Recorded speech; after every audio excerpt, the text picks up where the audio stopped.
हाय अल्लाह! गज़ब हो गया, लुट गए हम तो, बर्बाद हो गए। नौकरानी शम्मो हवेली के बड़े हॉल में सर पर हाथ रखे चीखती हुई भाग रही थी और उसकी आवाज़ पूरे घर में गूंज रही थी। उसके पीछे-पीछे घर के बाकी मुलाज़िम भी ऐसे भाग रहे थे जैसे कोई बला लगी हो और पूरे हॉल का नक्शा ही बदल गया हो। हॉल में मौजूद तमाम रिश्तेदार एकदम से चौंक कर खड़े हो गए और सबके चेहरे पर हवाइयाँ उड़ने लगी, क्योंकि दादा बरकत अली इस घर के वाहिद सतून थे जिनके दम से ये 12 दरी वाली हवेली आबाद थी। शम्मो, तुम थोड़ा धीरे से नहीं चला सकती? क्या पूरे मोहल्ले को इकट्ठा करके का इरादा है क्या? जोया, जो अपने 22वें साल में कदम रख चुकी थी और जिसकी पूरी दुनिया सिर्फ उसके मोबाइल फोन के गिर्द घूमती थी, उससे तिल मिला कर कहा, जोया बीबी, अब मोहल्ला क्या पूरा शहर इकट्ठा हो जाएगा क्योंकि दादा जी को हमें छोड़कर चले गए। शमा ने हाँफते हुए जवाब दिया और फर्श पर बैठकर रोने लगी। जोया, जो अपनी खूबसूरती और अपनी मुख्तसर वीडियोस की वजह से पूरे इलाके में मशहूर थी, उसे ये सुना तो एक लम्हे में साकित रह गई, लेकिन फिर उसके अंदर की फनकार जाग उठी। उसे जल्दी से अपने बाल दरुस्त के चेहरे पर दुख के तासुरात सजाए और अपनी दस्ती कंप्यूटर नुमा मोबाइल का कैमरा ऑन कर लिया ताकि अपने चाहने वालों को बता सके कि उसके अजीम दादाजी अब इस दुनिया में नहीं रहे। क्या तुम अब भी अपनी इन फिजूल मीडिया में लगी रहोगी जोया? तुम्हें जरा भी एहसास है घर पर कितनी बड़ी अवतार पड़ी है? अरमान ने बेजारी से कहा, जो माहौल के दूसरे कोने में बैठा अपने काम में मसरूफ था। अरमान भाई, आप क्या जाने एक फनकार के लिए अपनी मदाहों से जुड़े रहना कितना जरूरी है? आखिर मैं ही इस घर की इकलौती मशहूर शख्सियत हूँ। जोया ने एक आंख बंद करके वीडियो का जाविया दुरुस्त करते हुए जवाब दिया। अरमान, जो 26 साल का हो चुका था और शहर से आला कारोबारी तालीम मुकम्मल करके वापस आया था, वो शुरू से ही जोया के उस लाउबालीपन से नाला था। वो दादाजी का बड़ा पोता था। उससे हमेशा से ये लगता था कि इस हवेली का वकार बरकरार रखना सिर्फ उसी की जिम्मेदारी है। जोया, तो अपनी ये बचपने वाली बातें बंद करो और होश के नाखुन लो। दादाजी ने हमें इसलिए नहीं पाला कि हम उनके जाने पर नुमाइश करते फिरे। अरमान ने गुस्से से अपना कंप्यूटर बंद किया और सीढ़ियों की तरफ बढ़ा। अभी ये बहस जारी थी कि वो नगीना, जो कि इस घर की सबसे बड़ी सियासतदान थी, अपने भारी भरकम वजूद के साथ हॉल में दाखिल हुई और मसनूई आह बुखार शुरू कर दी। हाय मेरे अब्बा, हमें किसके सहारे छोड़ गए? अब इस जायदाद का क्या होगा? इन बच्चों का क्या बनेगा जो सिर्फ लड़ना जानते हैं? पोपो नगीना ने आसमान सर पर उठा लिया। अनमान ने तसल्ली देने की कोशिश की, लेकिन उनको सिर्फ जायदाद की बातों की तरफ रुख था। वो बहुत जरा हौसला रखे, अभी तो हम इनका चेहरा भी नहीं देखा, अब बंटवारे की बातें कर रही है। अरमान ने नागवारी से कहा। हम इसी दौरान हवेली के बड़े दरवाजे से वकील से अपने काले कोट में मलबूस हाथों में एक बड़ा सा ब्रीफ केस लिए दाखिल हुए और सबको खामोश रहने का इशारा किया। सब हजरात ठहर जाए, सबर का दामन हाथ से न छूटे। दादाजी मरे नहीं है, बल्कि वो तो सिर्फ कोमा में चले गए, वकील साहब ने बुलंद आवाज में ऐलान किया। ये सुनते ही हॉल में एक अजीब सी खामोशी छा गई और शम्मो ने रोना बंद करके वकील साहब को ऐसे देखा जैसे वो कोई जादूगर हो। मेरा मतलब है वो कोमा में जाने का ड्रामा, यानी कि वो फिलहाल बेहोश है, लेकिन उन्होंने अपने होश उड़ा देने वाली वसीयत मेरे पास जमा करवा दी है, जिस पर अमल करना आप सबका फर्ज है। वकील साहब ने कागजात निकालते हुए कहा। वकील साहब, ये आप क्या कह रहे हैं? अभी तो दादाजी के बचने की उम्मीद है और आप वसीयत पढ़ने आ गए? अरमान ने हैरत से पूछा। अरमान साहब, ये दादाजी की अपनी ख्वाहिश थी कि उनकी हालत गैर होते ही ये वसीयत सबको सुना दी जाए। अब खामोशी से सुने। उन्होंने लिखा है। वकील साहब ने गला साफ किया और पढ़ना शुरू किया। वसीयत के मुताबिक बरकत स्वीट शॉप, जो कि गुज़श्ता 10 सालों से बंद पड़ी है, वो इस जायदाद की चाबी है। जो भी पोता या पोती इस दुकान को 30 दिन के अंदर अंदर मुनाफा मिलाएगा, ये पूरी हवेली और जायदाद उसी के नाम कर दी जाएगी और बाकी सबको सिर्फ खाली हाथ रहना पड़ेगा। वकील साहब ने आखिरी जुमला बड़ी ताकीद से अदा किया। मिठाई बनाना, ये तो मेरे बाएं हाथ का खेल है। मैं वैसे भी बावर्ची खाने में नई नई चीजें बनाती रहती हूँ। जोया ने अपने आंसू पूछते हुए बड़ी खुद एतमादी से कहा और अपनी वीडियोस के लिए एक नया अनुमान सोचने लगी। जोया, तुम होश पे हो? मिठाई बनाना कोई खेल नहीं है, बल्कि ये एक फन है और तुम्हारी बस की बात नहीं है। अरमान ने तंज किया। वकील साहब, क्या आपको लगता है कि मैं एक आला कारोबारी डिग्री होल्डर होकर एक दुकान पर हलवाई बनकर बैठूंगा और लोगों की जलेबियां तोल कर दूंगा? मैं ये काम हरगिज नहीं करूंगा, ये मेरी तौहीन है। अरमान ने गुस्से से वकील की तरफ देखा। अरमान साहब, फैसला आपका है, या तो हलवाई बन जाए या फिर इस अजीम और शान हवेली से हाथ धोकर बैठे, क्योंकि वसीयत में कोई तब्दीली नहीं हो सकती। वकील साहब ने अपने कागजात समेटे और जाने के लिए मुड़े। सब रिश्तेदार अब अरमान और जोया को ऐसे दिख रहे थे जैसे कोई अजीब मखलूक हो। उधर कमरे में बेड पर लेटे दादाजी, जो सबकी बातें सुन रहे थे, उन्होंने कंबल के अंदर ही एक आंख खोली। उनके लबों पर एक शरारती मुस्कुराहट आई। अब आएगा असल मजा। उन दोनों मगरूर बच्चों को जमीन पर लाने का यही बात तरीका था। दादाजी ने दिल ही दिल में सोचा और दोबारा बेहोशी की अदाकारी करने लगे। अरे अरमान मियाँ, यहाँ तो कदम रखने का मतलब यह है कि बंदा सीधा अस्पताल के हंगामी वार्ड में दाखिल हो जाए। जोया ने अपनी नाक पर 3 तहों वाली चश्मा रुमाल रखते हुए दुकान के टूटे हुए दरवाजे से अंदर झाँका। दुकान के अंदर मकड़ियों के ऐसे मजबूत और घने जाले बना रखे थे जैसे वो मिठाई की जगह कोई कदीम अजायब घर हो, और फर्श पर जमी धूल की तहें बता रही थी कि यहाँ आखिरी बार सफाई शायद पिछली सदी में हुई होगी। वहां एक बोसीदा लकड़ी के स्टूल पर चाचा शकूर बैठे थे, जो हाथ में एक पुराना मैला कचेला तौलिया पकड़े बड़ी तनगी से मक्खियां मारने के आलमी मुकाबले की मशक कर रहे थे। देखो जोया, ये कारोबार के लिए नहीं बल्कि सिर्फ चूहों की राइशगाह के तौर पर इस्तेमाल हो सकते हैं, और मैं यहाँ एक मिनट मजीद खड़ा नहीं हो सकता क्योंकि मुझे अपनी सेहत अजीज है। अरमान ने अपनी कीमती जूतों को कचरे से बचाते हुए बेजारी से कहा, खुशामदीद छोटे मालिक। आपके आने से इस वीरान दुकान पर जैसे बाहर आ गई है, और मेरे मुरझाए हुए दिल में उम्मीद की किरण जागी है। चाचा शुक्र ने लंगड़ाते हुए आगे बढ़कर अरमान का इस्तकबाल किया, लेकिन उनके हाथ में मौजूद मक्खियां मारने वाला तौलिया अरमान के साफ सुथरे महंगे कोट से मिस हो गया। अरमान ने घबराकर पीछे छलांग लगाई और अपने कोट को ऐसे झाड़ा जैसे उस पर कोई खतरनाक मवाद गिर गया हो, और उसके चेहरे के तासुरात दीदनी थे। चाचा शुक्र, ये बाहर नहीं बल्कि मिट्टी का वो तूफान है जो आपके हर कदम के साथ उठ रहा है। क्या आपने पिछले 10 सालों में एक बार भी झाड़ू उठाने की तकलीफ नहीं की, या आपको मिट्टी से कोई खास रिश्तेदारी है? जोया ने कोने में पड़े हुए काले रंग की बड़ी कड़ाही को देखकर पूछा, चूंकि गर्दू गुबार की वजह से अपनी पहचान खो चुकी थी। जी जी बीबी जी, सफाई तो रोज होती थी, मगर ये मिट्टी भी दादाजी के जमाने की है, इसलिए इससे खास निस्बत हो गई है, और मैं इसे हटाने की हिम्मत ही नहीं कर पाता। चाचा शकूर ने बड़ी सादगी से सर खुजाते हुए जवाब दिया, चाचा ये अनसीयत नहीं बल्कि सीधा सीधा बीमारियों को दावत देना है। मैं एक पढ़ा लिखा कारोबारी इंसान होने के नाते इस खंडन में अपना काम जाया नहीं कर सकता, जहां छत का प्लस्तर भी गिरने को तैयार हो रहा है।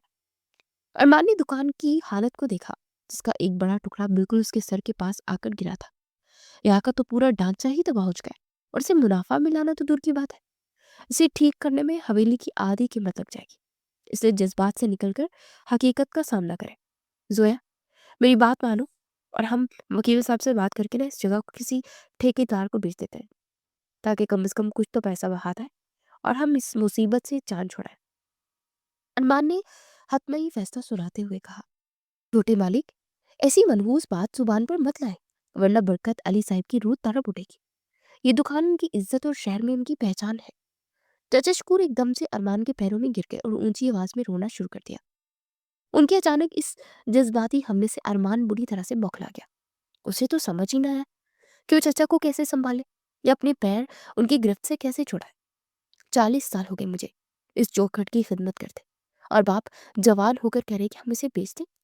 अगर ये दुकान बिक गई तो मैं बूढ़ा कहाँ जाऊंगा, और दादाजी को कब्र में क्या जवाब दूंगा कि आपके वारसों ने आपकी निशानी ही नीलाम कर दी। चाचा शकूर ने अरमान की पतलून पकड़ के ऐसे हिचकियाले कि बाहर से गुजरते हुए लोग भी रुक कर दुकान के अंदर झांकने लगे। देखा अरमान भाई, आपके अंदर तो इंसानियत नाम की कोई चीज ही नहीं है, और आप सिर्फ दौलत के तराजू में रिश्तों को तोलते हैं। जोए ने मौका का गलत फायदा उठाते अपना फोन निकाला और चाचा शकूर की रोती हुई वीडियो बनानी शुरू कर दी, ताकि अपने मदाहों को अरमान की संगदिली दिखा सके। मैं अकेली ये दुकान चलाऊंगी और साबित कर दूंगी कि दादाजी की निशानी को बचाने के लिए डिग्रियों की नहीं बल्कि जिगर की जरूरत होती है, जो आपके पास शायद है ही नहीं। जोए ने अरमान को नीचा दिखाने के लिए ऐसे जज्बाती जुमले कहे कि चाचा शकूर ने फौरन रोना बंद करके उसे दुआ देना शुरू कर दी। आप बिल्कुल फिक्र न करिए चाचा, मैं हूं ना। हम इस दुकान को फिर से शहर की सबसे बड़ी मिठाई की दुकान बनाएंगे, और उन लोगों को दिखाएंगे जो कि समझते हैं कि बहुत अक्लमंद है। जोया ने फातिहाना नजरों से अरमान को देखते हुए कहा, अच्छा, तो अब तुम्हें मुझे चैलेंज कर रही हो और समझती हो कि मैं जायदाद से दस्तबदार हो जाऊंगा। ठीक है जोया, मैं भी देखता हूँ कि तुम ये मुआवजा कैसे करती हो और इस मिट्टी के ढेर को सोना कैसे बनाती हो। अरमान ने अपनी अना पर लगी चोट को महसूस करते तीखे लहजे में जवाब दिया। मुझे अच्छी तरह पता है कि तुम 2 दिन बाद यहाँ की गंदगी देखकर ही हिम्मत हार जाओगे, लेकिन मैं तुम्हें मौका नहीं दूंगा कि तुम जायदाद पर अकेली कब्जा कर लो। इसलिए मैं भी यहीं बैठूंगा और तुम्हारी हर हमाकत पर नजर रखूंगा। आधा हिस्सा मेरा, और कल से मैं तुम्हारे हर गलत फैसले को रोकने के लिए इसी दुकान में मौजूद रहूंगा। अरमान ने अपनी कमीज की आस्तीन ने ऊपर चढ़ाते हुए गुस्से से कहा, ठीक है अरमान भाई, फिर कल सुबह 6 बजे काम शुरू होगा, और अगर आप 1 मिनट भी लेट हुए तो आपको दुकान के अंदर दाखिल नहीं होने दूंगी, क्योंकि नज्म जब्त कामयाबी की पहली सीढ़ी होता है। जोया ने उंगली उठाकर से तनबिया की। अरमान ने बेजारी से सर हिलाया और मुड़कर तेजी से अपनी गाड़ी की तरफ बढ़ गया, जबकि जोया ने भी अपने जूते बचाते हुए दुकान के बाहर कदम रखा।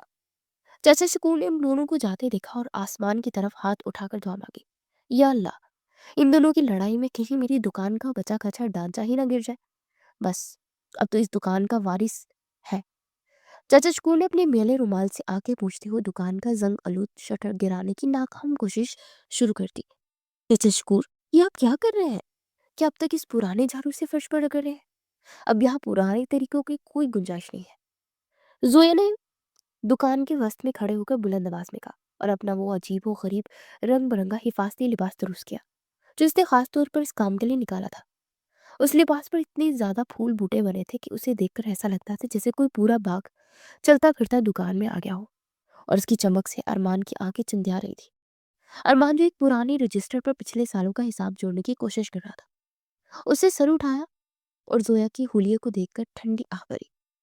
सोया मिठाई की दुकान पर काम करने आई हुई हो या किसी शादी की तकरीब में शिरकत करने?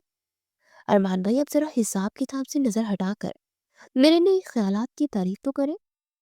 बीबी जी, ये आपने किस किस्म का चमकीला कपड़ा मेरे गले में लटका दिया है? मुझे तो इसमें सांस लेने में भी दुश्वारी हो रही है। चाचा शकूर ने अपने गले में बंधे हुए रेशमी कपड़े को खींचते हुए दहाई दी, जिसे जोया ने जबरदस्ती उनका नया वर्दी करार दिया था। जोया ने चाचा शकूर के पास जाकर उनका कंधा थपथपाया और एक बड़े ही तख्ते पर कुछ नए नाम लिखने लगी, जो उसने कल रात सोच कर रखे थे। चाचा शकूर, अब इस दुकान में वो पुराने और घटे पटे नाम नहीं चलेंगे जिन्हें सुनकर ही नींद आने लगती है, बल्कि अब हम गुलाब जामुन को गुलाब बेरी के मीठे गोले कहेंगे, ताकि लोग इसे जदीद मिठाई समझ के खरीदें। जोया बीबी, अल्लाह का वास्ता है ऐसे नाम मत रखें, वरना ग्राहक समझेंगे कि हमने यहाँ मिठाई नहीं बल्कि कोई दवाई बेच रहे हैं। आज से ये पुराने नाम इस दुकान के दरवाजे पर नजर नहीं आने चाहिए। जोया जी, आपकी खिदमत में ये सुरख गुलाब हाजिर है। सुना है कि आपने शहर के सबसे बड़े हलवाइयों को पीछे छोड़ने का फैसला कर लिया है।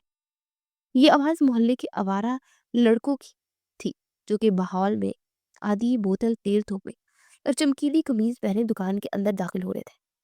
उसके हाथ में एक मुरझाया हुआ फूल था और वो अपनी मस्तूई मुस्कुराहट से जोया को मुतासिर करने की नाकाम कोशिश कर रहा था। अरमान ने जब उनको देखा तो उसका पारा एकदम से आसमान को छू गया और उसने अपना कलम मेज पर पटक दिया। ओ भाई, तुम कौन हो और यहाँ बिन बुलाए क्यों चले आए हो? क्या तुम्हें नजर नहीं आ रहा कि यहाँ सफाई का काम चल रहा है और किसी गैर मुतलका शख्स का आना मना है? अरमान ने गुस्से से उसका रास्ता रोकते हुए कहा, देख बेकल के आए हुए शहरी बाबू, मुझे तुम नहीं जानते हो, वरना इस तरह बात करने की हिम्मत न करते। मैं इस मोहल्ले का राजा हूँ। पवन ने अपनी कमीज के कॉलर ठीक किए और अरमान की आंखों में आंखें डालकर उसे डराने की कोशिश की। जोया ने देखा कि मामला बिगड़ रहा है, तो झाड़ू हाथ में लिए उन दोनों के दरमियान आ गई, ताकि किसी बड़ी लड़ाई को रोका जा सके। बबर मियाँ, तुम यहाँ क्या कर रहे हो? क्या तुम्हारे घर में कोई कामकाज नहीं है जो तुम सुबह यहाँ यहाँ खड़े हुए हो? जोया ने बबन को डांटते हुए पूछा, लेकिन बबन तो जैसे उसकी आवाज के शहर में खो गया था। जोया जी, जब आप डांटती है तो ऐसा लगता है कि जैसे जलेबियां कढ़ाई में छन छन करा रही हो। सुना है कि आप अब मिठाई के इस कारोबार से वाबस्ता हो गई है। तुम्हारी ये फजूल शायरी यहाँ नहीं चलेगी, और तुम ये अपना सड़ा हुआ फूल लेकर फौरन यहाँ से दफा हो जाओ, वरना मैं पुलिस को बुलाऊंगा। अरमान ने बबन को धक्का देते हुए कहा, जिस पर बबन ने भी अपनी आस्तीनें ऊपर चढ़ा ली। तुझे तो मैं बाद में देखूंगा, पहले मुझे जोया जी से बात करने दो, क्योंकि मैं इनका पहला ग्राहक बनना चाहता हूँ और इस दुकान की किस्मत बदलना चाहता हूँ। जोया को गुस्सा आया। वो पीछे मुड़ी जहाँ आटे से बड़ी बड़ी बोरी रखी थी, जिसे चाचा शकूर ने अभी अभी खोला था। तुम दोनों लड़ना बंद करो, वरना ये मैं आटे की बोरी तुम दोनों के सरों पर दे मारूंगी। और फिर तुम्हें अंदाजा होगा कि हलवाई से पंगा लेना कितना महंगा पड़ता है। तुम निकलो यहाँ से बबन। हाय ला, ये क्या हो गया? बबन तो सचमुच सफेद भूत बन गया और उसकी सारी चमक दमक खाक में मिल गई। जोया ने जैसे गुस्से में अपना हाथ लहराया और सोचा कि आटे की बोरी से टकराया, और पूरी बोरी का पूरा आटा उछल कर बबन के ऊपर जा गिरा। बबन बेचारा, जो अपनी खूबसूरती पर बहुत नाज करता था, वो अब सर से पांव तक सफेद हो चुका था और उसकी आंखों के अलावा चेहरे का कोई हिस्सा नजर नहीं आ रहा था। अरमान, जो अभी तक गुस्से में था, बबन का ये हुलिया देखकर अपनी हंसी काबू न कर सका और दोहरा होकर हंसने लगा। चाचा शकूर भी कोने में खड़े मुस्कुरा रहे थे, जबकि बबन अपनी आंखें मलता वहां से भाग निकली। हल्ला, ये क्या हो गया? बबन तो सचमुच सफेद भूत बन गया। लो भाई जोया, तुम्हारी दुकान का पहला नमूना तो तैयार हो गया। मुझे यकीन है अब ग्राहकों की ना लाइन लग जाएगी। अरमान ने हंसते हुए जोया से कहा और बबन के नक्शे कदम की तरफ इशारा किया, जो कि पूरे फर्श पर आटे के निशान छोड़ गया था। जोया ने शर्मिंदगी से अपने हाथ झाड़े और बोली, आप हंसना बंद करें और इस गंदगी को साफ करने में मेरी मदद करें, वरना दादाजी की वसीयत कभी पूरी नहीं होगी। अरमान ने अपना रुमाल निकाला और हंसते हुए बोला, अब इस सफेद भूत को दुकान के बाहर खड़ा कर दो, ताकि ग्राहक दूर से ही डरकर अंदर आ जाए। आज हमारा पहला दिन है और मैंने ऐसी मिठाइयां तैयार करने का मंसूबा बनाया कि पूरा शहर उंगलियां चाटता रह जाएगा और लोग बरकत स्वीट शॉप के नाम की माला जपेंगे। जोई ने बड़ी शान से दुकान के काउंटर पर एक बड़ा सा गत्ते का बोर्ड रखा, जिस पर उसने रात पर जाकर रंग बिरंगी रोशनियों से नई मिठाइयों के नाम दर्ज किए थे। अरमान ने जैसे ही वो फरसत उठाई, उसके माथे पर पसीना आ गया और उसने अपने सर को दोनों हाथों से थाम लिया, क्योंकि वहां ऐसी इजादात लिखी थी जो किसी आम इंसान के वहमो गुमान पे भी नहीं आ सकती थी। जोया, ये क्या तुम मजाक शुरू कर रखा है तुमने? भला कोई होश मुंह इंसान चीज बर्गर, बर्फी और टाइट जलेबी नाम की चीजें मिठाई की दुकान पर रखता है क्या? तुमने पहले ही दोनों ग्राहकों को अस्पताल पहुंचाने का पुख्ता इरादा कर लिया। अरमान ने गुस्से से बोर्ड मेज पर पटकते हुए सवाल किया, अरमान भाई, आप तो बस तनकीद करना जानते हैं। आपको क्या पता, आजकल की जदीद दौर में लोग ऐसी अनोखी चीजें ढूंढते हैं और मैं देखना चाहती हूँ कि कौन है इसे नहीं खरीदता। जोई ने बड़ी खुद एतमादी से अरमान की तरफ देखकर जवाब दिया, बीबी जी, ये चीज बर्गर बर्फी क्या मिला है? क्या हमें बर्फी के अंदर कीमा भरना होगा या फिर बर्गी के अंदर खोया डालकर उसे तलना होगा? चाचा शकूर ने अपनी मोटी ऐनक नाक पर टिकाते बड़ी मासूमियत से पूछा। चाचा शकूर, आप बस लड्डुओं की तैयारी करें और ये तकनीकी काम ना मुझ पर छोड़ दें, क्योंकि मैं जानती हूँ ग्राहकों को अपनी तरफ कैसे मुतवज्जा करना है और उनके जायकों से कैसे खेलना है। जोया ने चाचा शकूर को चुप करवाते हुए कहा। अरमान ने एक लंबी आह भरी और बड़बड़ाने लगा, जोया, तुमने लोगों को शुगर से मारना है या हार्ट अटैक देना है? मुझे तो अभी से फूड इंस्पेक्टर की गाड़ी दुकान के बाहर खड़ी नजर आ रही है और मैं जेल जाने की तैयारी कर रहा हूँ। अरमान ने बेजारी से अपनी कुर्सी पीछे घसीटते हुए कहा, देखो अरमान भाई, ग्राहक आ रहे हैं, अब अपनी शक्ल थोड़ी बेहतर बना लो और ये शहरी बाबू वाली संजीदगी ना एक तरफ रख दो, वरना लोग तुम्हारा मुंह देखकर ही मिठाई चखे बगैर ही भाग जाएंगे। जोई ने सड़क की तरफ इशारा करते हुए कहा, जहां से एक बूढ़ा आदमी अपनी लाठी टेकता हुआ दुकान की तरफ बढ़ा था। वो बूढ़ा आदमी अंदर दाखिल हुआ और जैसे उसने मेन्यू कार्ड पर नजर डाली, उसके चेहरे के तासुरात ऐसे बदल गए जैसे उसने मिठाई की जगह कोई जहरीली चीज देख ली हो। बेटा, ये डाइट जलेबी क्या होती है? इसे खाने से बंदे का वजन कम होता है या ये सिर्फ हवा से बड़ी होती है? बूढ़े ने अपनी लाठी फर्श पर मारते हुए सवाल किया। बाबा जी, ये जलेबी खाकर आपको खुद को 20 साल का जवान महसूस करेंगे और आपकी सारी बीमारियां हवा हो जाएगी। जोया ने मक्खन लगाते हुए जवाब दिया। बेचारा बाबा जी चीज बर्गर बर्फी का नाम सुनकर उल्टे पांव भाग खड़ा हुआ और अरमान ने जोरदार कहकर लगाया, ये देखा, तुम्हारी इस जदीद मिठाई का पहला ग्राहक तो बगैर चखे ही रफू चक्कर हो गया। हाय मेरे अब्बा की बरकत भरी दुकान का क्या असर कर दिया तुमने नादान बच्चों ने। मैं तो ये मंजर देखकर ही जीते जी मर गई हूँ। यह आवाज पुप्पो नगीना की थी, जो अब रेशमी चादर लहराती हुई और मसनूई हिचकियां लेती दुकान के अंदर दाखिल हुई।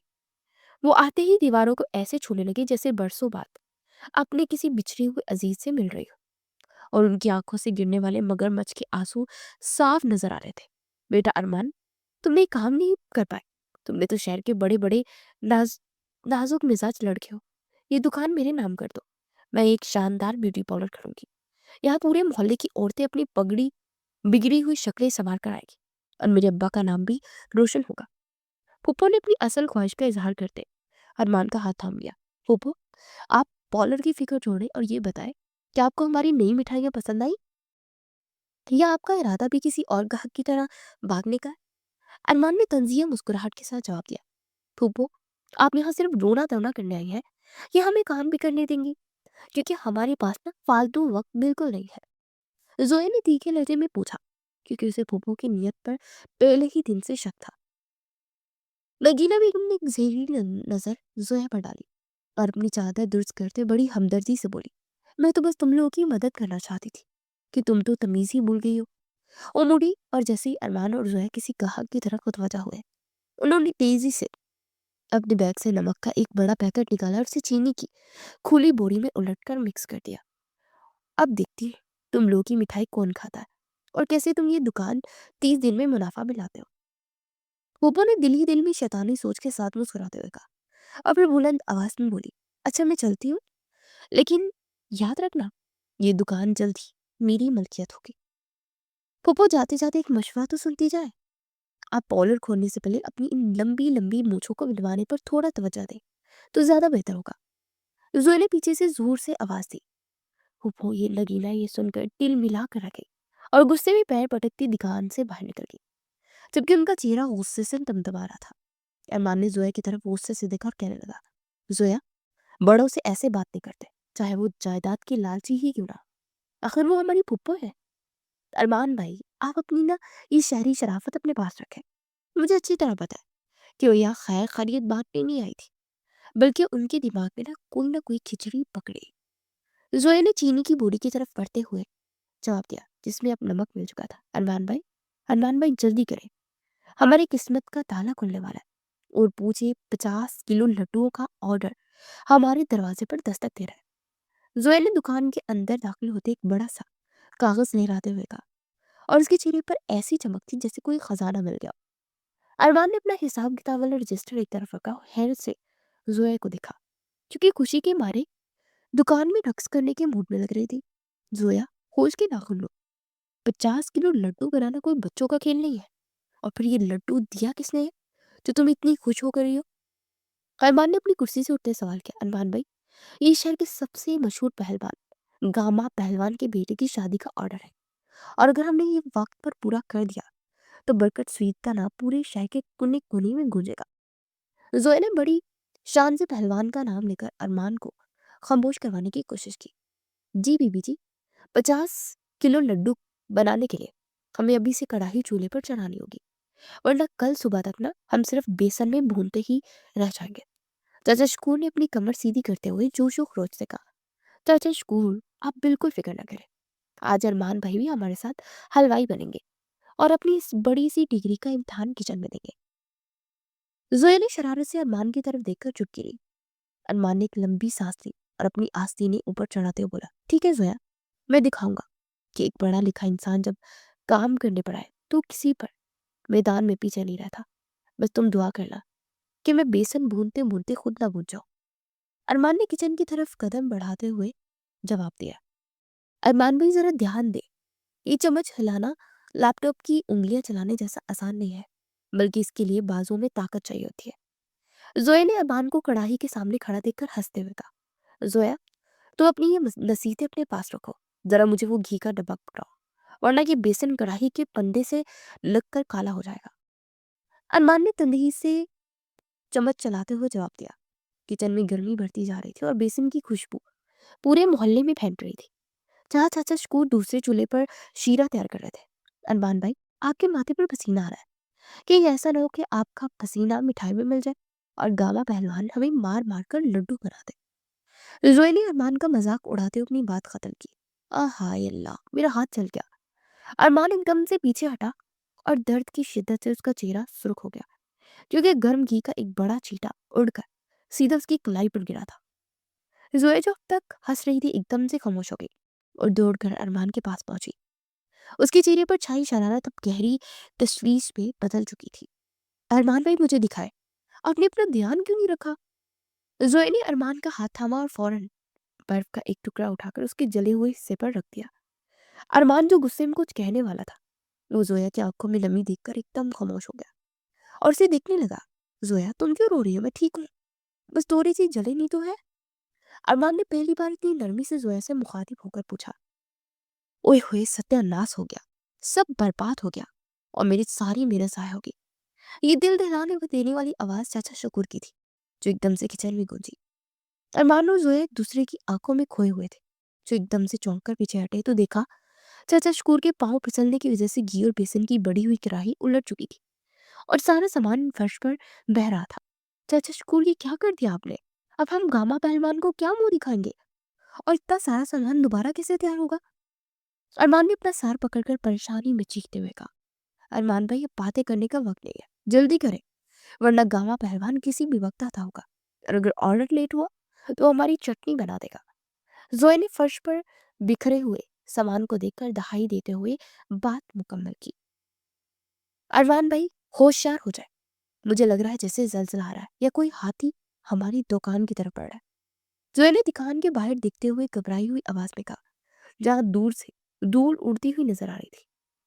अरमान ने जल्दी से अपना पसीना पूछा और काउंटर के पीछे सीधा खड़ा हो गया, जबकि चाचा शकूर ने सहम कर एक बड़ा सा चम्मच अपने दिफा के लिए पकड़ लिया।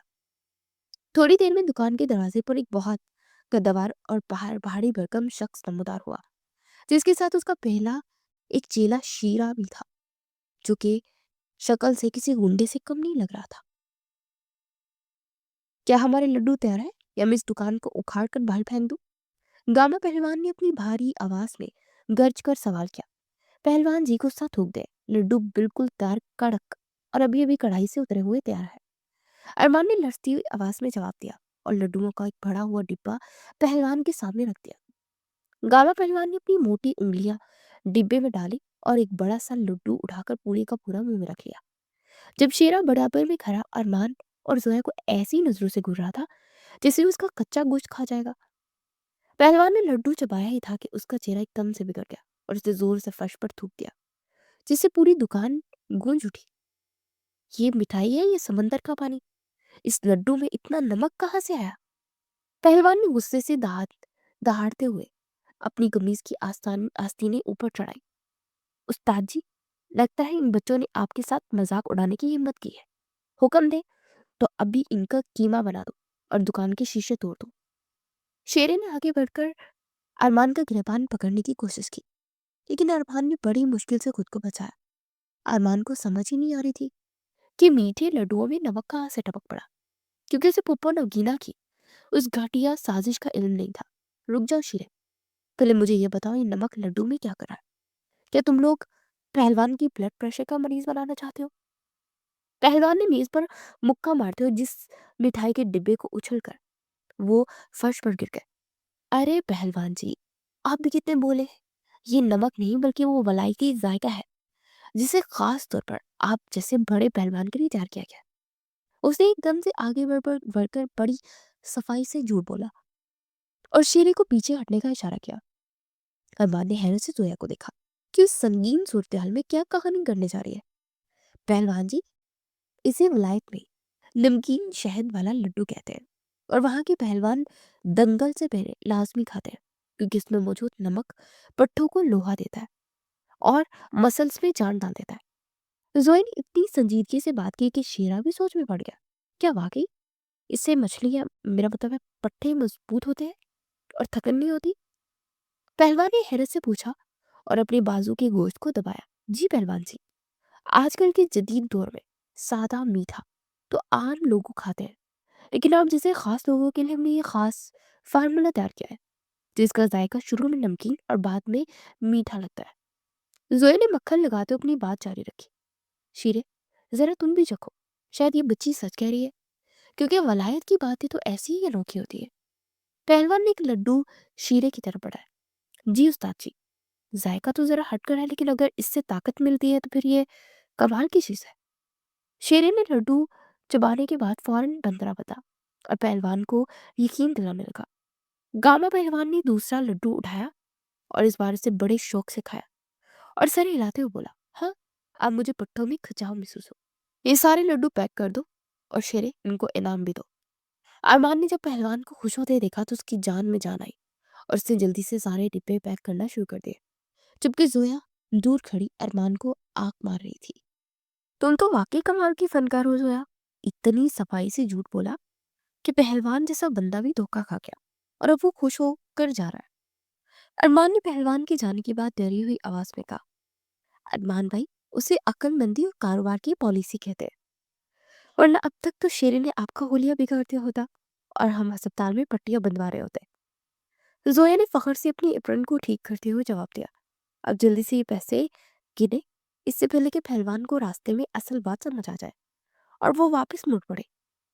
जोया ने नोटों की गड्डी अरमान की तरफ उछालते हुए बात मुकम्मल की। प्यास के मारे मेरा बुरा हाल है और ऐसा लग रहा है जैसे मैं किसी तपते हुए सहरा में खड़ी हूँ। जोया ने किचन की तरफ बढ़ते हुए खुद से कलाम किया। अंदर से अजीब आवाजें आ रही थी, जैसे कोई चूहा कुछ कुतर रहा हो। जोया ने रोशनी का बटन दबाया तो सामने का मंजर देखकर उसकी होश उड़ गया। हाय अल्लाह, दादाजान, आप यहाँ जिंदा सलामत बैठे हैं और समोसे उड़ा रहे हैं। चुप कर जा मेरी माँ, वरना मेरा सारा मंसूबा मिट्टी में मिल जाएगा। दादाजी ने बिजली की सी तेजी से जोया का मुंह दबा कर इल्तिजा की। जोया ने गुस्से से उनका हाथ हटाया और चटनी वाले मुंह की तरफ इशारा करके बोली, दादाजी क्या तमाशा है, आप तो बिस्तर पर आखिरी सांसें ले रहे थे और यहाँ आलू वाले समोसे चल रहे हैं।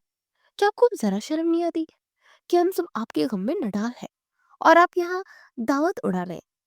मेरी जान, ये ड्रामा मैंने तुम दोनों को जोड़ने के लिए किया था, क्योंकि मैं जानता था कि जब तक बिस्तर से नहीं लगूंगा तुम दोनों लड़ाका तैयारी कभी एक दूसरे के करीब नहीं आओगे।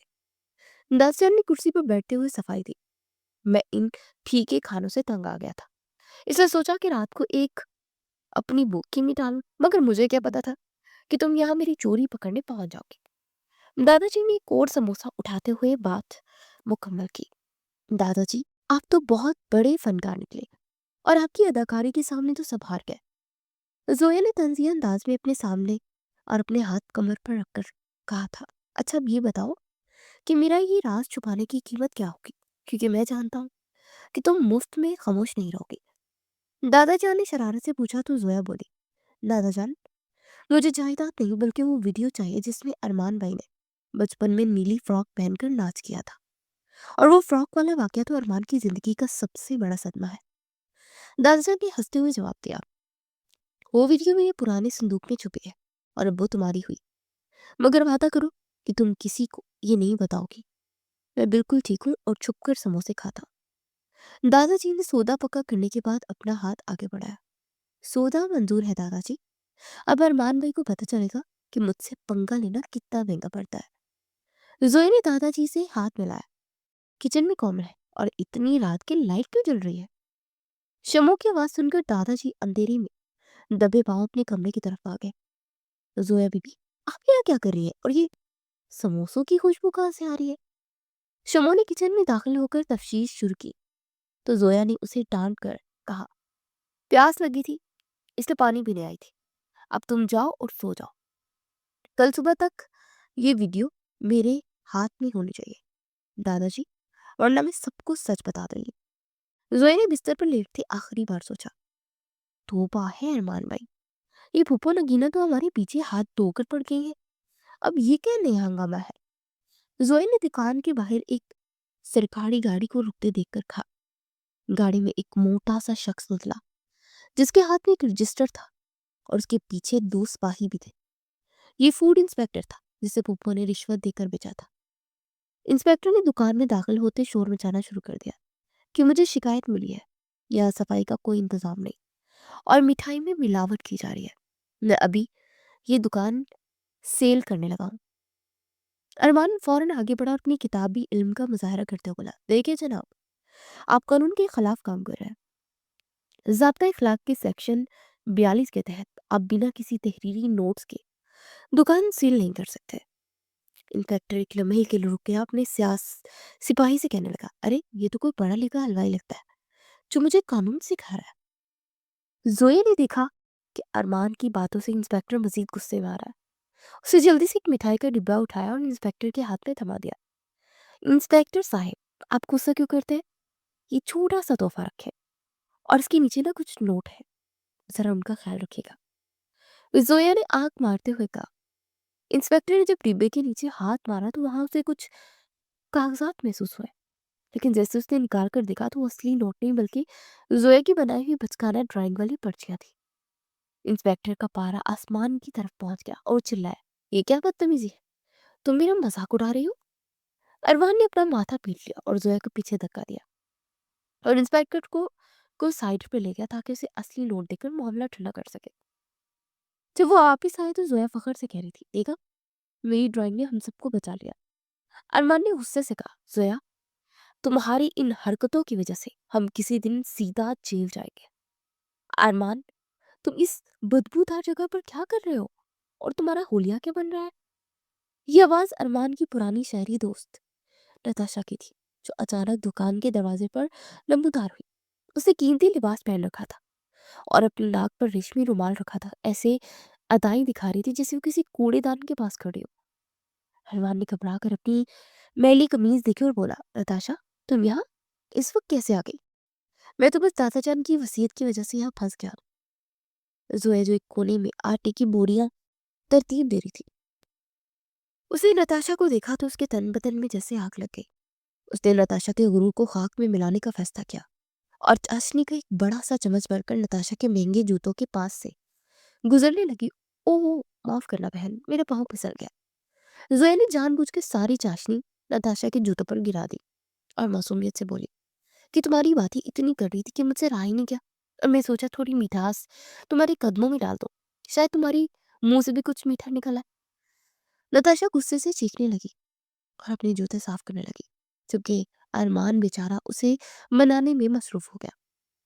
चाचा शकूर, जो दूर बैठे ये सारा तमाशा देख रहे थे, उन्होंने अरमान के पास आकर धीरे से कहा कि छोटे मालिक, जिंदगी का एक असूल हमेशा याद रखें कि नताशा बीबी वलायती कीकड़ की तरह है, जिसमें कांटे ज्यादा होते हैं, और हमारी जोया बीबी देसी आम की तरह, जो बाहर से भले सख्त लगे लेकिन अंदर से मीठी है। अब फैसला आपका है कि आपको क्या फैसला करना है।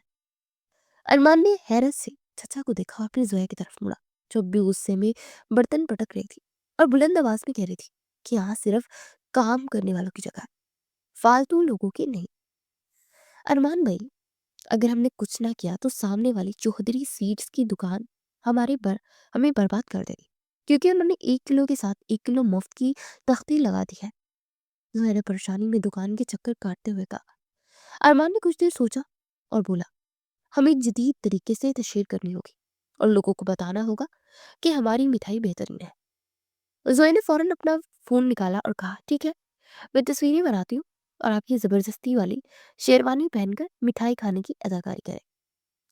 अरमान ने बड़ी मुश्किल से वो बाहरी शेरवानी पहनी और एक लड्डू हाथ में पकड़कर खड़ा हो गया। जोया ने कहा, जरा मुस्कुराए और ऐसे जाहिर करे कि ये लड्डू खाकर आपको जन्नत का मजा आ गया। अरमान ने मुंह बनाकर कहा, जोया, ये सब बहुत बेवकूफाना लग रहा है और मैं कोई मस्खरा नहीं हूँ जो इस तरह करूँ।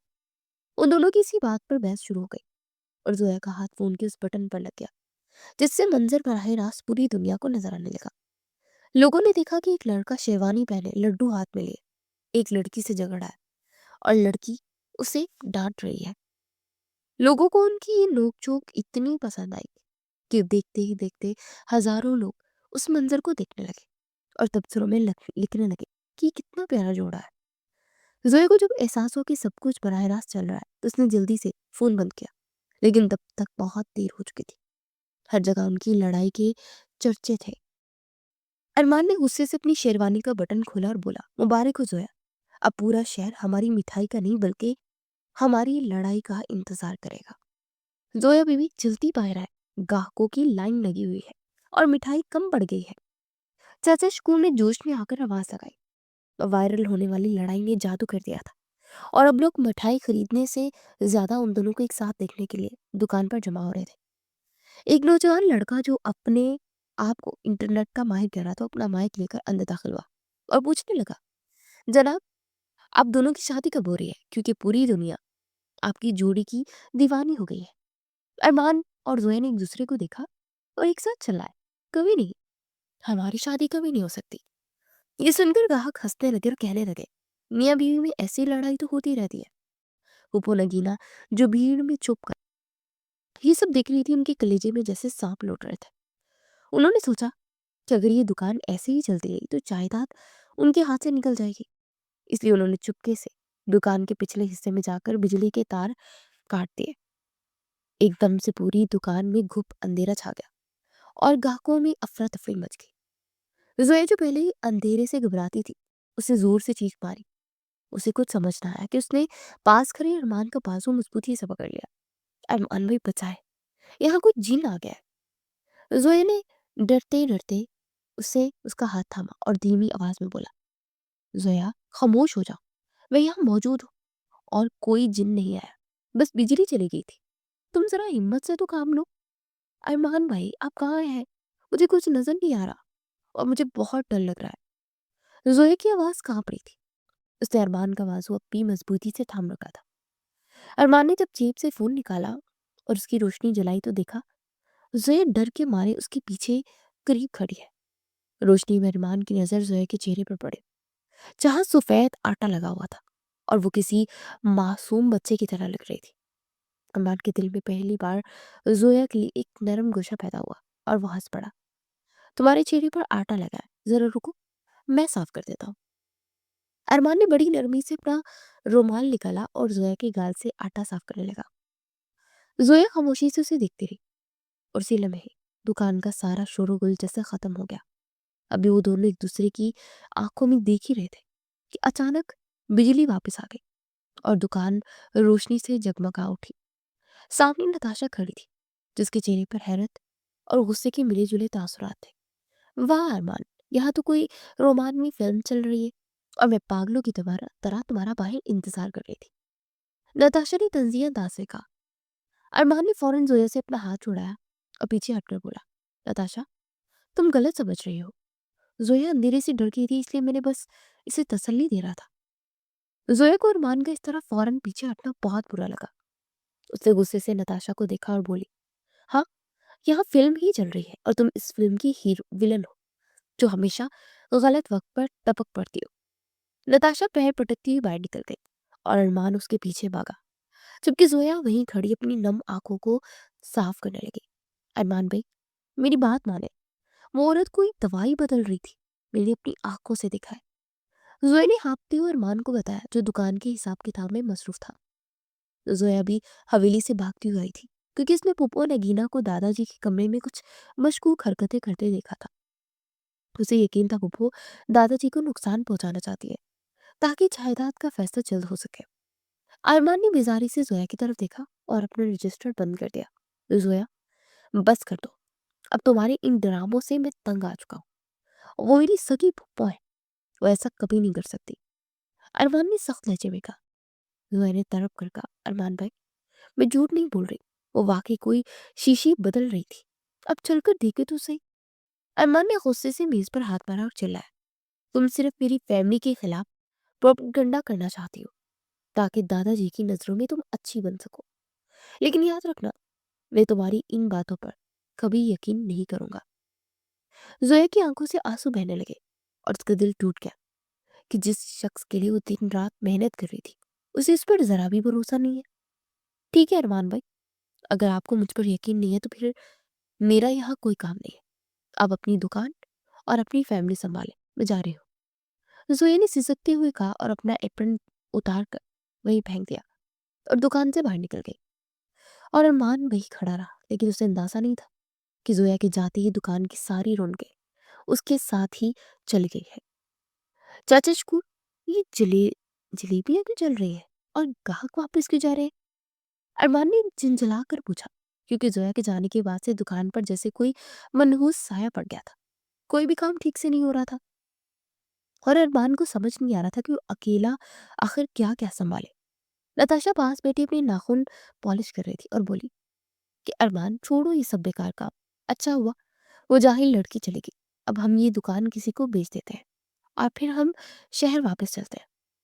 अरमान को नताशा की बात सुनकर पहली बार उस पर शदीद गुस्सा आया, लेकिन उससे पहले कि वो कुछ कहता चाचा शकूर बोल पड़े, छोटी मालिक, आपको शायद इल्म नहीं है कि वो लड़की जिसे आपने भगा दिया है वो सारी रात जागकर मिठाई के नए नुस्खे तैयार करती थी ताकि आपका नाम रोशन हो सके।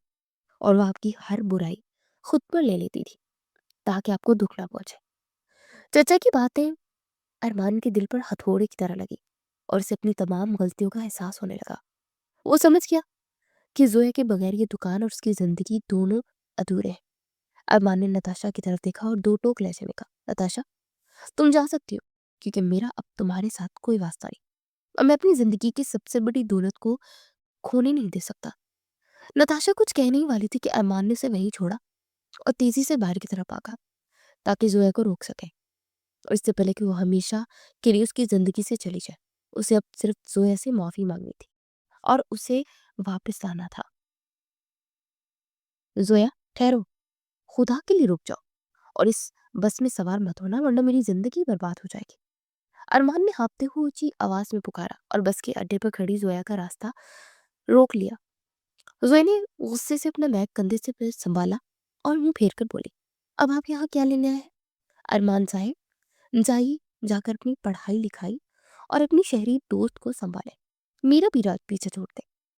अरमान ने जब देखा कि जोया मानने वाली नहीं है तो सबके सामने अड्डे की मिट्टी में अपने घुटनों के बल बैठ गया और कान पकड़ कर बोला, जोया, मैं तस्लीम करता हूँ कि मैं एक नंबर का उल्लू हूँ, बल्कि गधा हूँ जो तुम्हारी सच्चाई को नहीं समझ सका। अब ये तमाम लोग देख रहे हैं और मैं तब तक नहीं उठूंगा जब तक तुम मुझे माफ नहीं कर दोगी और मेरे साथ वापस नहीं चलोगी। जोया ने आसपास खड़े लोगों को हंसते हुए देखा तो उसे शर्म आ गई, लेकिन उसके दिल में अरमान के लिए जगह बन चुकी थी। जोया के लोगों पर एक शरारती सी मुस्कुराहट आई और इसने अरमान को उठाते हुए कहा, अच्छा ठीक है, मैं चलती हूँ, लेकिन याद रखना, तुम वाकई एक बहुत बड़े उल्लू हो, लेकिन सिर्फ मेरे वाले उल्लू। इसीलिए आप ज्यादा ड्रामा मत करो। अरमान ने खुशी से जोया का हाथ थामा और बोला, चलो अब जल्दी करो, वरना चाचा शकूर ने किचन में सचमुच आग लगा देंगे और फिर हम लड्डू नहीं बल्कि सिर्फ कोयले बेचने के काबिल रह जाएंगे। जोया हंसते हुए अरमान के साथ वापस दुकान की तरफ रवाना हो गई। दादाजी, आप, ये क्या हो रहा है? और आप कढ़ाई के सामने खड़े होकर जलेबियां भी तल रहे हैं? अरमान और जोया ने जैसे ही दुकान में कदम रखा तो उनकी आंखें हैरत से खुली की खुली रह गई, क्योंकि जो दादाजी कल तक बिस्तर से लगे बैठे थे वो आज चुस्ती से जलेबियां निकाल रहे थे। दादा जी ने एक कहका लगाया और बोले, बस बच्चों, अब बहुत हो गया अदाकारी का ड्रामा। मैं लेटे लेटे और समोसे छुपाकर खाते खाते ना अब तंग आ गया था, इसीलिए सोचा कि बाहर आ ही जाओ। अभी वो बातें कर ही रहे थे कि बाहर से पुलिस की गाड़ियों की सायरन की आवाज सुनाई थी और पुलिस वाले पप्पू नगीना को हथकड़ी लगाकर अंदर लाए। जोया फखर से अरमान की तरफ देखने लगी और बोली, मैंने जाते जाते पुलिस को कॉल कर दी थी, क्योंकि मेरे पास वो शीशी मौजूद थी जो पप्पू ने बदली थी और बुनी उनके किए की सजा मिलकर रहेगी। पप्पू नगीना पैर पटकती हुई पुलिस के साथ चली गई और नताशा भी अपना बैग उठाकर गुस्से में वहां से भाग निकली। दादाजी ने अरमान और जोया के सर पर हाथ रखा और जज्बाती लहजे में कहा, बच्चों, वो वसीयत तो महज एक बहाना थी तुम दोनों को करीब लाने का, क्योंकि मैं जानता था कि जब तुम दोनों मिलकर काम करोगे तो एक दूसरे की कदर समझोगे। वसीयत तो शायद बहुत छोटी चीज है, लेकिन तुम दोनों की ये मोहब्बत अब सच्ची निकल आई और यही मेरी सबसे बड़ी जायदाद है। अरमान ने जोया की तरफ देखा और जोया ने शर्माते हुए नजरें झुका ली, क्योंकि अब उनके दरमियान कोई भी गलत फहमी बाकी नहीं रही थी। अरमान साहब, जरा जल्दी हाथ चलाएं, ग्राहकों की लाइन लगी है और आप है कि बातों में मगन है। जोया ने काउंटर पर बैठकर बड़ी शान से अरमान को हुक्म दिया, जो कि अब बरकत स्वीट्स का नाम बदलकर जोया एंड अरमान स्वीट्स रख चुका था। दुकान पर ग्राहकों का इतना रश था कि पैर रखने की जगह तक नहीं थी और बबन, जो कभी मोहल्ले में आवारागर्दी करता था, अब साफ सुथरा लिबास पहनकर वेटर बन चुका था और फिर अब ग्राहकों को वो मिठाई भी पेश कर रहा था। दादाजी दुकान के एक कोने में आरामदायक कुर्सी पर बैठे सुकून से लड्डू खा रहे थे और अपनी मेहनत का फल देखकर खुश हो रहे थे। अरमान काम से थोड़ी देर के लिए फारिग हुआ और जोया के पास आया और धीरे से पूछने लगा, वैसे जोया, एक बात तो बताओ, क्यों नमकीन लड्डू वाली तरकीब वाकई बनाई थी या तुमने वहां पर कोई कहानी बनाई थी? जोया ने जोरदार कहका लगा और बोली, अरमान भाई, वो तो मैंने मौका देखकर तुक्का मारा था, वरना मुझे क्या पता था कि सॉलिड कैरेमल क्या होता है। अरमान भी जोया की बात सुनकर हंस पड़ा और बोला कि तुम वाकई कमाल हो जोया, और तुम्हारे इस तुक्के ने तो हमारी जिंदगी बदल दी, वरना तो मैं अब तक लैपटॉप पर हिसाब किताब ही कर रहा होता। दोनों एक दूसरे को देखकर हंसने लगे और कैमरा आहिस्ता आहिस्ता दुकान से दूर होने लगा, क्योंकि पसे मंजर में खुशी का गीत बजने लगा, क्योंकि उनकी अनोखी और मीठी मोहब्बत को बयान कर रहा था। अरमान, ये बताए कि कल के लिए मिठाई का क्या मेन्यू होगा, क्योंकि आज तो सब कुछ खत्म हो गया है और ग्राहकों की फरमाइश बढ़ती ही जा रही है। जोया ने दुकान के शटर के पास खड़े होकर अरमान से पूछा, जबकि आसमान पर सितारे चमकने लगे थे। अरमान ने जोया के करीब आकर उसकी आंखों में देखा और मुस्कुराते हुए बोला, कल हम अपनी दुकान की सबसे खास मिठाई तैयार करेंगे, जिसका नाम होगा मोहब्बत के लड्डू। और ये सिर्फ उन लोगों को मिलेंगे जो लड्डू छोड़कर प्यार करना चाहते हो। जोया ये सुनकर शर्मा शर्मा गई और सबका चेहरा दूसरी तरफ कर लिया, लेकिन उसकी मुस्कुराहट उसकी खुशी का पता दे रही थी। अरमान ने जैसे ही दुकान का शटर नीचे गिराया तो उस पर एक बड़ी तख्ती लटक रही थी, जिस पर लिखा था कि हाँ, झगड़ा करना सख्ती से मना है और सिर्फ प्यार करने की इजाजत है, क्योंकि इस दुकान की हर मिठाई में अब मोहब्बत की चाशनी शामिल है। शटर के नीचे गिरने की आवाज के साथ ही दुकान के बाहर लगी रंग बिरंगी लाइटें जल उठी, जो एक नई जिंदगी की नवीद दे रही थी। ये दुकान सिर्फ मिठाई बेचने का मरकज नहीं रही थी, बल्कि उन दो दिलों के मिलने की जगह बन चुकी थी, जो कभी एक दूसरे को देखना भी पसंद नहीं करते थे। जोया ने अरमान का हाथ थामा और वो दोनों घर की तरफ चल दिए, जबकि पीछे रह जाने वाली दुकान की दीवारें अब भी उनके कहकों और नोकझोंक की गवाह थी। कहानी का इख्तिताम में खूबसूरत एहसास पर हुआ कि जहाँ सच्ची मोहब्बत और मेहनत हुआ, नमकीन लड्डू भी मीठे हो जाते हैं।